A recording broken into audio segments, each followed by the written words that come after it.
Bon après-midi.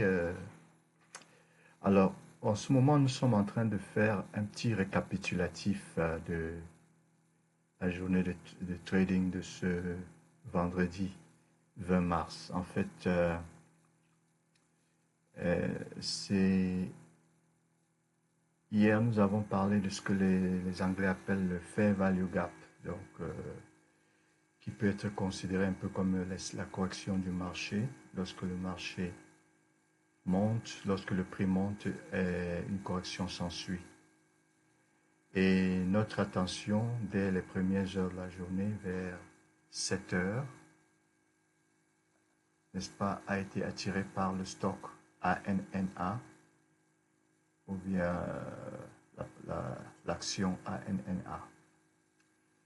Eh bien, pourquoi est-ce que notre attention a été attirée avant même que tout ne commence, avant même que cette montée extraordinaire se produise? Notre focus était sur cette action ANNA. Eh bien, c'était tout simplement parce que cette action se distinguait des autres actions, surtout au niveau de la marge. Donc, la marge ici était de 0,20 ce matin lorsque je regardais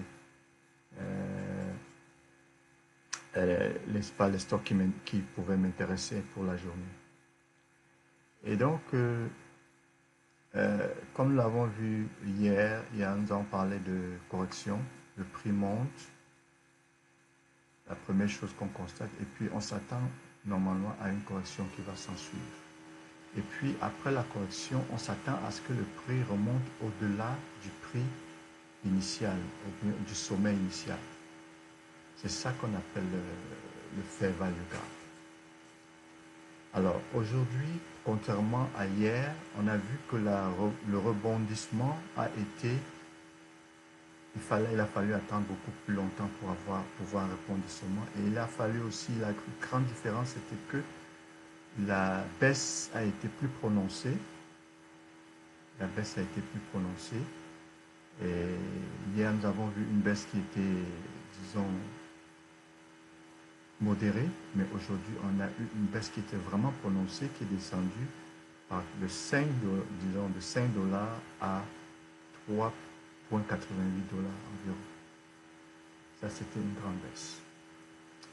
Et ça, c'est cette baisse-là qui a dû décourager beaucoup de gens, moi y compris. Donc, je ne comprenais pas pourquoi ça baissait, ça baissait, ça baissait, ça baissait, ça baissait. Mais ce qu'il fallait par contre garder en esprit, c'était qu'il y avait en réalité une compression qui était en action. Il y avait une compression, n'est-ce pas, où certains parleraient d'accumulation. Il y avait une compression, il y avait une accumulation.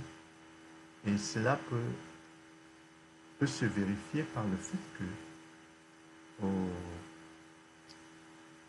à 7 heures ce matin, le volume était à environ 125 000. Non, ça c'est pas le volume de ce matin.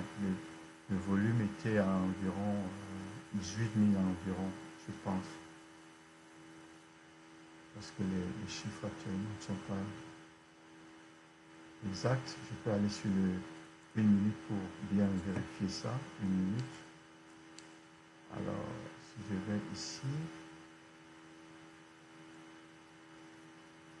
ça me dit 29 000.